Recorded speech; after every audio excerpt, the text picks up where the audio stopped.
Welcome to another episode of the Paradigm 132 podcast. I am your humble and gracious host, Rashad Horn.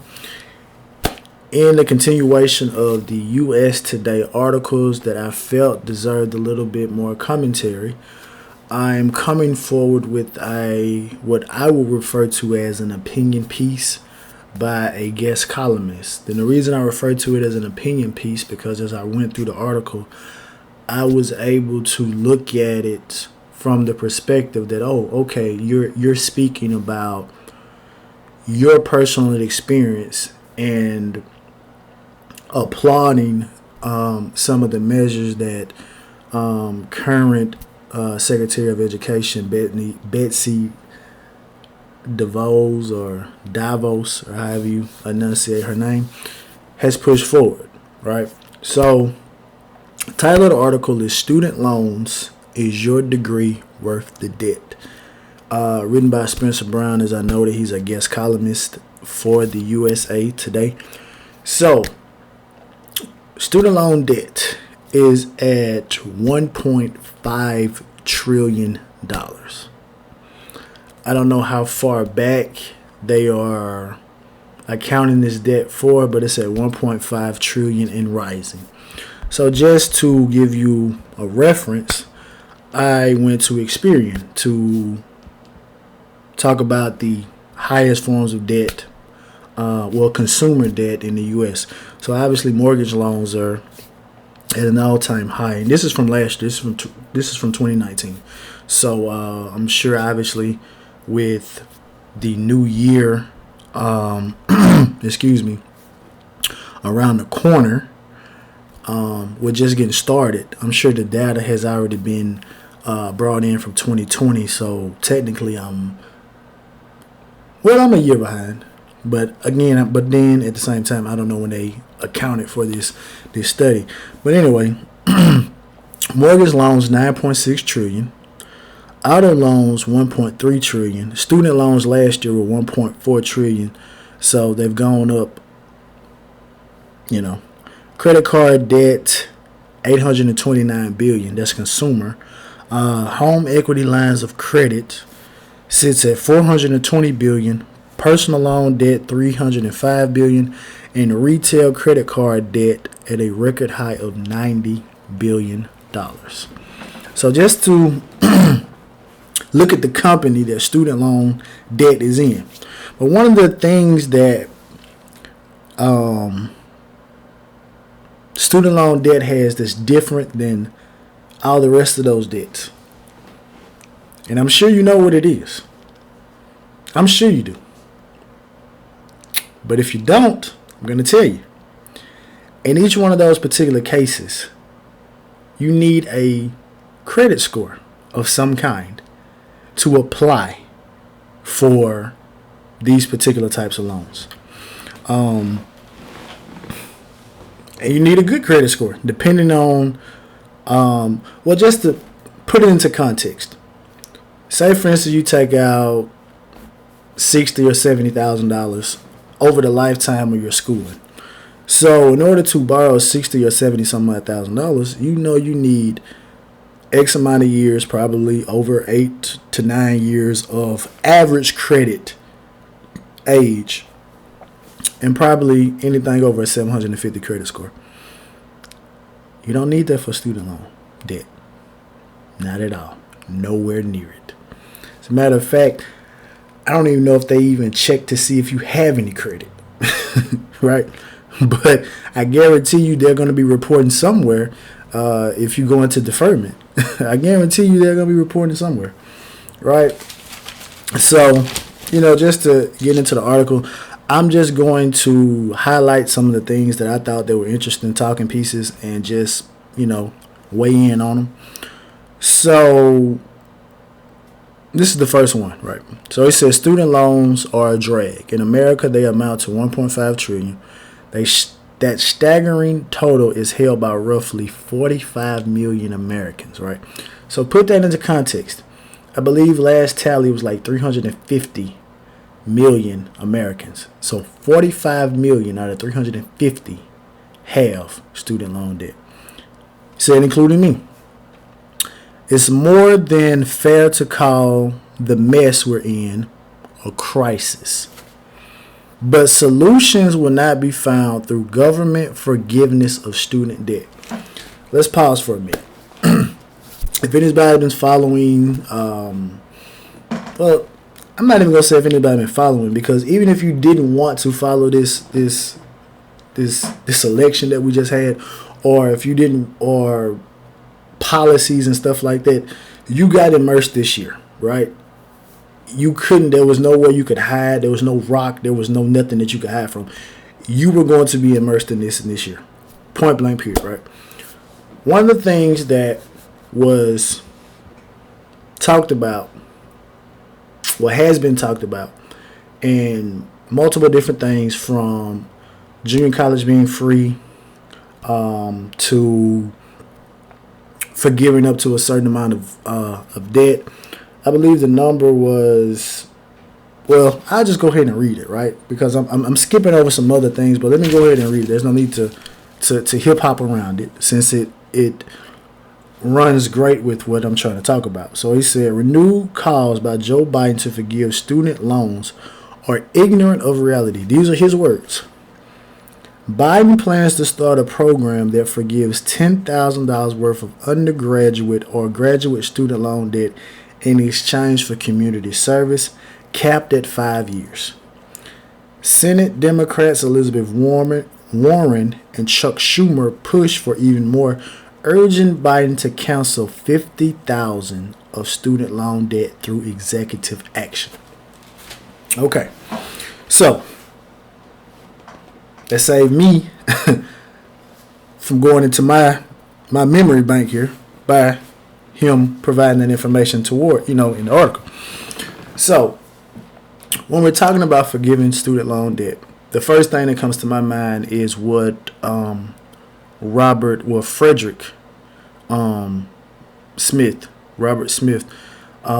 just did for the brothers at Morehouse College, in which he was going to pay their student loan debt.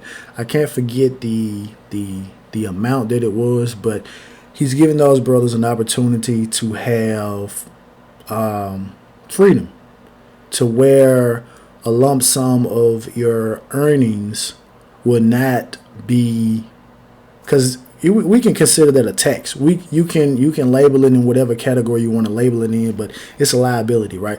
So he freed those brothers of a massive liability, right?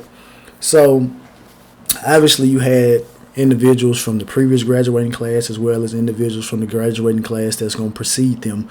Not precede them. I'm using the wrong words. That's going to come after them, that may be looking at it like, man, what about me, right? Or woe is me, So it's one of those situations. It's kind of like, sometimes you don't necessarily want to stick your neck out there. You want to stick your head out there. But he found it in the goodness of his heart to come forward and do something like that. And very commendable, right? It's very, very commendable. So this is one of the conversations that my wife and I have, right? And, she's a part of that 45 million. And so, we have this conversation, often, because obviously we're married. So it's not just her debt. I married her. So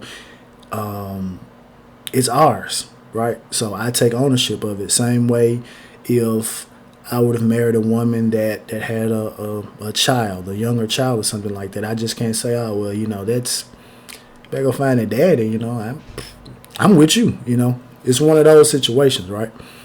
So obviously she feels like it should be forgiven. And I'm kind of in the mindset of,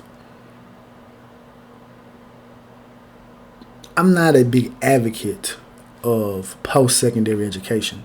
Even though I did my 2 years at community college, I got my degree after an additional year, and still barely got it in. But I'm just not a large advocate of it, right?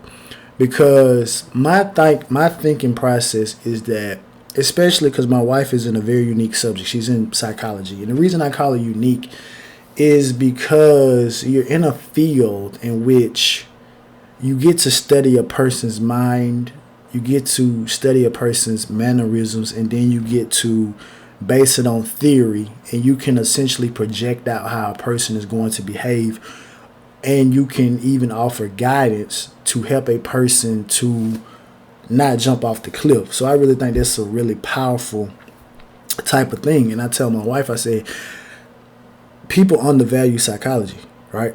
People undervalue sociology.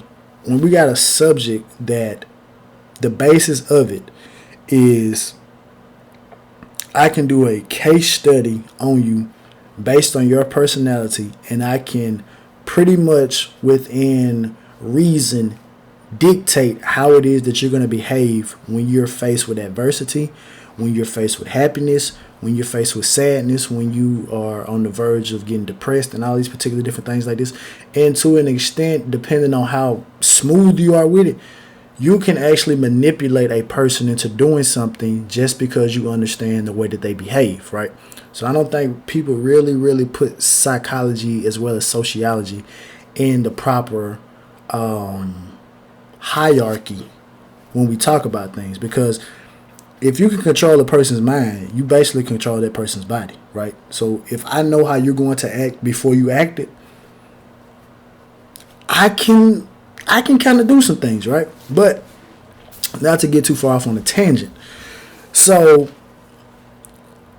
I told my wife, because obviously she's in psychology and she studied Freud, whoever the other three psychologists that we studied. And I said, a lot of these guys are self-taught, right? A lot of people are self-taught. Like, it's, when you really look at it, a lot of these individuals that are in these books that study their ideologies and things like this, a lot of these individuals are self-taught, right? And someone found a way to monetize something that someone did on their own. Benjamin Banneker, a perfect example, right? Self-taught astrologist, wrote an almanac, created the first working clock, not created the first timepiece, because I feel like that is something that we have to distinguish or differentiate, because he got the idea for the clock from a timepiece, right? Developed the compass, all these particular different things like this. Self-taught, trial and error, right? So that's, and most people say experience is the best teacher, right? So, you know, from any type of field, like a person would say, well, you know, certain fields you have to go to school for. And I'm sitting there thinking to myself, I'm like, wait a minute, no. Prior to doing it this way, somebody did it. Without all of this debt, they just learned to, like someone pulling someone's tooth, they pulled it. You know, they pulled it, right? A lot of the maybe some of the basic things. Now, obviously, when you're talking about cutting somebody's head and stuff like that, obviously, there's probably some studies that, you know, done to do stuff like that, like neurology and things of that particular nature. But the vast majority of these things started from individuals that were self-taught, that had experience within life, and now it has been utilized and monetized, and individuals who are probably, if they were still alive today, would be 200 and 300 years old. Their legacy is still revered, but you weren't an intellectual in the common sense of what an intellectual is considered today. A person with a PhD, right? It's not Dr. Freud, right? It wasn't Dr. Benjamin Banneker. It wasn't Dr. Benjamin Franklin, right? So y'all are self-taught individuals, right? Which shows the genius that's inside of someone when they're left alone and their curiosity leads them to something versus you cramming something on them. Now, I'm not here to jump on the school system anyway again. let me stop, because this is not the subject or the basis of the discussion today. We're just talking about an opinion piece about student loan debts. So, again, getting back to the point, my wife feels like, it should be forgiven. And to an extent, I feel like, yeah, y'all, majority of y'all have been taken advantage of. Because the new argument now is that you go into debt, especially if you're going to graduate school, right? You go into debt for 60, 70, 80. I think the average student loan debt is gone up, and it's right at like $30-some thousand, maybe $34,000, somewhere in there, right? For careers that gross, listen to what I'm saying, gross are only going to pay you $34,000, right? That's gross. So we haven't gotten to the deduction for Social Security, the deduction for state taxes, the deduction for federal taxes, the taxes that you pay unknowingly or that you don't look at. You just look at it as a way of life. Your sales tax on items when you go to stores, gasoline tax, your annual tag, if you have insurance in which you have to have a copay. So tires, certain maintenance that you may have on a vehicle and stuff like that. So when you add all of those particular things up, and we're not talking about things that are necessities for you to live, like your rent or your mortgage, your lights, your water, expenses with food and stuff like that. But even in those areas, you're paying a tax. You have property tax on your house. You have insurance. All these particular different things. So when you add all of those particular things up off of $34,000, and once you deduct every single one of them, what do you have in your pocket? And this is after, again, federal, state, Social Security. Those three coming out point blank period. Right? Now, if you got a 401k, that's coming out.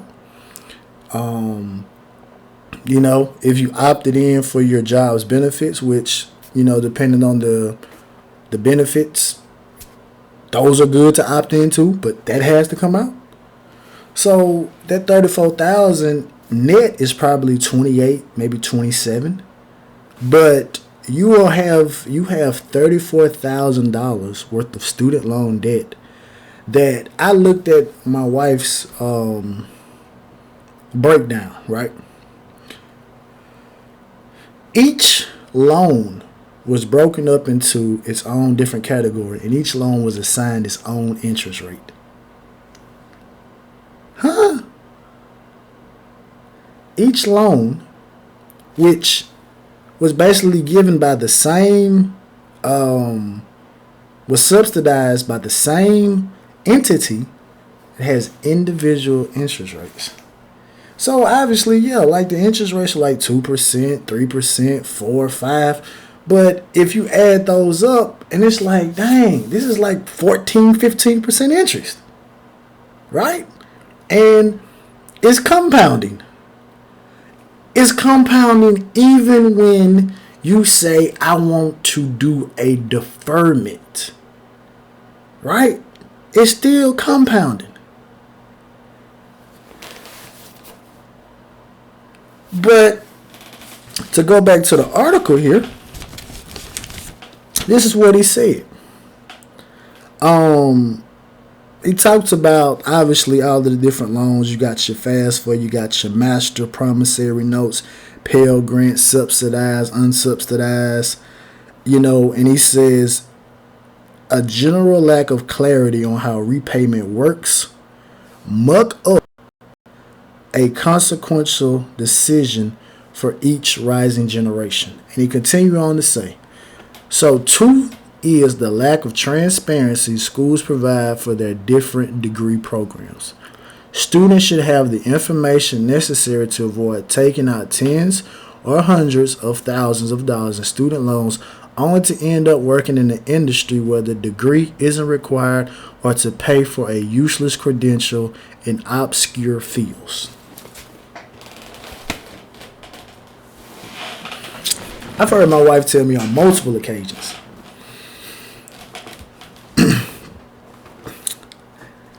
the schooling involved to get certain jobs is too much. It's too much. Like the job that certain people are doing, in which requires bachelor's, master's degrees, you basically just like think about some of the jobs, right? Just let's think about it for a second. Not to get too far off the topic. When you look at the requirement of some of these jobs, they say proficient in Microsoft Office, right? Let's think for a second. I learned Microsoft Office in the 8th grade, right? Went to college, had to take a computer class, learned spreadsheet, stuff like that. But these are things that I had with a high school degree, right? I meant diploma, not degree, high school degree, diploma. But you're telling me that I need to have a piece of paper that I've gained after 4 years of post-secondary education to get a job where one of the requirements is for me to be proficient in something that I made an A in the 8th grade.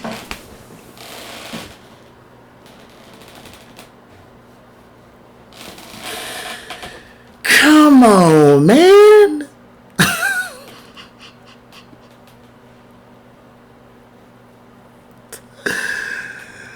Oh my goodness. I need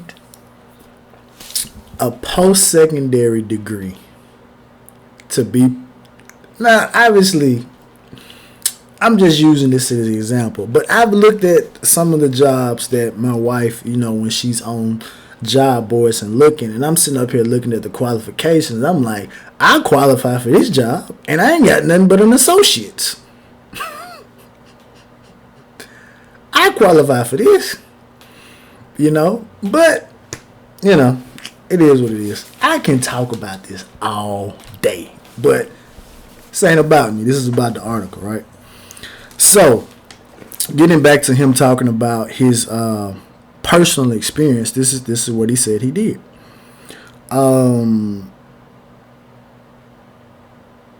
He said even before applying to college, he got a job at Target, working nights after school and on the weekends to save money for whatever his future plans might demand. Once he got to college, he said he continued working multiple jobs through college, landed paid internships and writing gigs on the side, and managed social media properties for organizations. Says the varied income from my smorgasbord of projects allowed me to take out a minimum of taxpayer-funded loans and still make my monthly tuition installment payments. He said when he earned his degree, he graduated with far less debt than the class of 2016 national average, which was $37,172. Now, he said that's the class of 2016's average, but all encompassing, the overall average, I think, is a tick under 37, but it's in the 30s, right? So, he talked about what Betsy DeVoe has presented, right? So it says she's made progress with the college scorecard, right? So this is my first of hearing this. It says which compares average earnings and student loan debt based on fields of study and led reforms to better inform students of the implications of the decisions they make. Further, every student who takes out loans must acknowledge each year that those dollars must be paid back. So, it's all about being transparent, right? That's what we're talking about. This is the word of the night. Transparency. Let me know what it is. It's not enough for you to tell me that my job field is going to increase 15-20% over the next decade, but my wage is going to increase at that rate. And if we know anything about basic economics, we know that real wages have not increased for a very long time. Cost of living has increased, right? We've all seen the meme of back like in 96 when you took $20 to the grocery store and you got the buggy so big that you need a tarp over it to keep stuff from falling over. Walk in the grocery store now. You might get 2 gallons of milk, a loaf of bread, and a 24 case of water. And they still may say that's $20.85. Right? So that's not enough. So obviously, like I said, I don't know enough about Betsy DeVos. I'm not here to talk about Betsy. I know when she was elected Secretary of Education, it came with a lot of scrutiny because of the way people said she handled the situation in the state of Michigan. And I wasn't passionate enough about it to follow up on the story. So if you have dislike for Betsy, I'm sorry that you don't care about her giving out a college scorecard, right? So, okay. So let's get down to the the meat of it, right? So he said that it's fundamentally unfair to ask 2/3 of Americans. No, this is what Betsy said. I'm sorry. This is what Betsy said. It's fundamentally unfair to ask 2/3 of Americans who don't go to college to pay the bills for the mere 1/3 who do. Let me tell you something right now. One thing that I always heard growing up was, and I know y'all know what I'm about to say, life isn't fair. I've heard that my whole life. Life isn't fair. So, Bessie, I agree. It is fundamentally unfair. But throughout my 30 years of being here, I've always heard when someone said, that's not fair. An older person would come along and say, depending on the age, life isn't fair. Life isn't fair. So, if you can get over on somebody or get over on something and not have to face the consequences right then and there, go for it. Right? Fundamentally unfair. So at the end, I'm closing this. Well, okay. Yeah, for the mere 1/3 who do. And it's even more unfair to those who have held up their end of the bargain and paid back their loans themselves to subsidize who don't save, plan, and pay.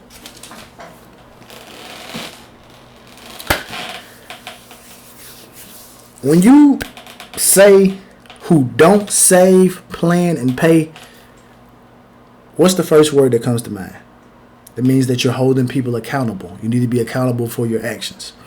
Now, I remember, like I said, when I went to junior college, my father, fortunately enough, was in a position to where he could finance me going to college, right? Obviously, junior college tuition is not the same as a D1 school or Division II or anything like that. But I didn't have any student loan debt. One of the things that I always used to see, and I even had a girlfriend that would do it too at the time, is when it was time to get the refund check. Refund check was like, man, it was like income tax for college students, right? And so what they would do is they would get the refund check. And I remember, you know what? Let me not even go off on that. Let me just tell you a personal story. I was in the guidance counselor office one day. I was standing there waiting to talk to the guidance counselor. There was a brother behind me. Well, he was on the side of me. He was talking to, how do I want to put this? it was like you had different counselors based on your major, right? So the person that I needed to talk to, um, the person I needed to talk to, she was busy. But the person they was talking to, they were free to talk. So just got his refund check, and he was dropping every single one of his classes. Dropping every single one of his classes. And the counselor was like, are you sure? You need to have so many to be considered I think it was one of those situations where you had to have so many to be a full-time student and to even qualify for assistance. So she was like, if you drop so many hours, then you're no longer going to be considered a full-time student. You're going to be considered a partial, and you may not be eligible for these benefits. And my man was like, man, whatever you got to do. It's too much. And so it was a dormitory, probably half a mile down from where the dormitory that I lived in at. And after that refund check came, it was like a ghost town. It was just that many that got it and left. Right? Got it and left. And I'm not in it. I'm not here to talk about anybody's situation. I know what I can't sit up here and say that each and every one of those people went and did the same thing with their refund money. I can't. But I know a lot who did. Right? And so it's kind of one of those things where it's like back in school, when the teacher would say, if everyone is quiet, we're gonna get ice cream Friday, we're gonna get pizza Friday, or we're gonna get to go outside, and everybody on their best behavior. And then you got that one knucklehead spitting paper, coughing loud for no reason, beating on the table. We in here being quiet, he in there talking, and then at the end of the class, well, everyone wasn't quiet, so we don't get any pizza Friday. Now you mad with him, right? So when you put all of that together, there was a lot who got the money, who truly needed the money to actually try to get in a position to better themselves. And then just like anything else, because this is America, if there's a way that you can get by and just worry about the repercussions later, do it. Just like people took advantage of the PPP loan money, right?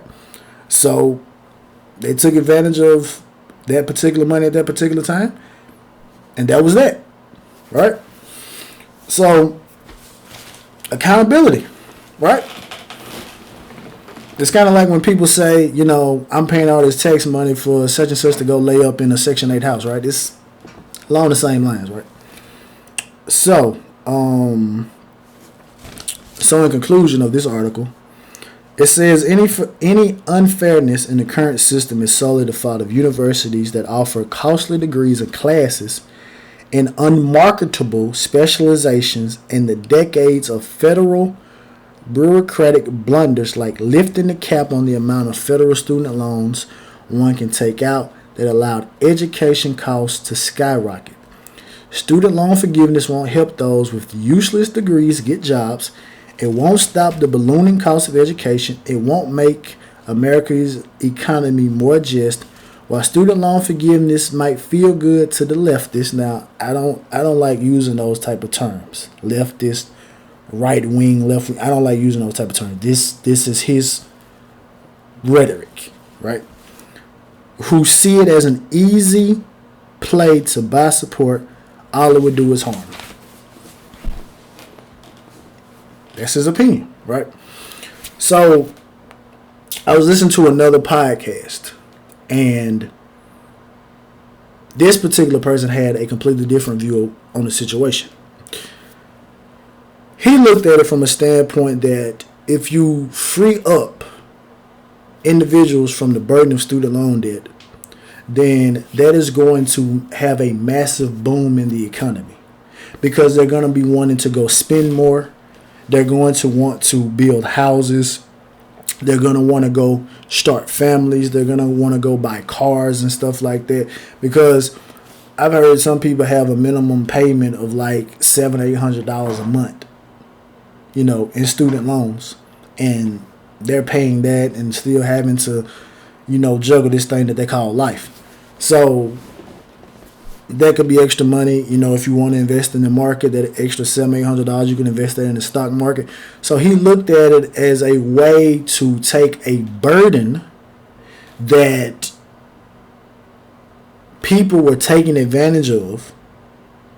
They shouldn't necessarily be held accountable in totality for being taken advantage of, but at a certain point, you should have maybe came to your senses. So he was like, but you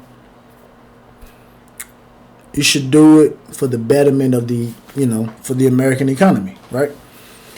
So when I heard that, because I was on the side, I was kind of like, man,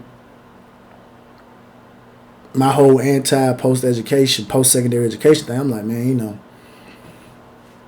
they running a racket, So you just got hemmed up in it, and if you can make it out, you can make it out, because there's some who are proud to say, I paid my student loan debt off. I made a lot of sacrifice. I did it, and there may come some tension amongst individuals who paid their student loan debt off versus ones who may fall under this forgiveness plan that may or may not see the light of day. It just depends. But, when he said that, I looked at it, I said, well, I recently done a podcast about this, where they were talking about that it was so many other people, there's so many millennials and going to be Gen Xers who don't have the financial stability to move out. They have to stay with their parents. And so with them staying with their parents, it's forcing some of their parents who are about to retire, they have to postpone retirement because they still need the full benefit of the job, because they're still taking care of the house and still taking care of a child. I'm not going to say a child, an adult now, who isn't able to find a job that adequately pays them enough that they can afford an apartment, as well as afford themselves the ability to pay the student loan debt, right? So they got to be able to save money in where they can. So when he said that, it just gave, it really just gave me another outlook on life, when I looked at it like that, because it's like, yeah, but it doesn't necessarily mean that could be beneficial, because anytime a person uses the word leftist or something like that, and we're talking about something like student loan forgiveness, then the first word is going to come up is like, okay, now y'all want to offer socialism, right? But I'm not touching on that. But I have a book review coming up about a book that I read, and about talking about the current state of what could be ended up being socialism, and it's Elizabeth Warren, AOC, and Bernie Sanders, right? So I'm gonna be doing that book review, so y'all be on the lookout for that. And I'm gonna do my book reviews. My podcast comes out on Thursdays, so I'm probably either gonna do my book reviews on Tuesdays or Mondays. I have to figure it out, but that's that. But anyway, what are your thoughts? Do you feel that student loans should be forgiven? Do you feel that people need to, as they say, buckle up their, pull the bootstraps up and work harder? Or are you in the minority, like, it's really not something that I pay much attention to, so I don't really have an opinion on the matter whatsoever, right? But yeah. But It's another episode of the Paradigm 132 podcast. Be sure to hit the like button, subscribe. Be back to you again next week. Peace.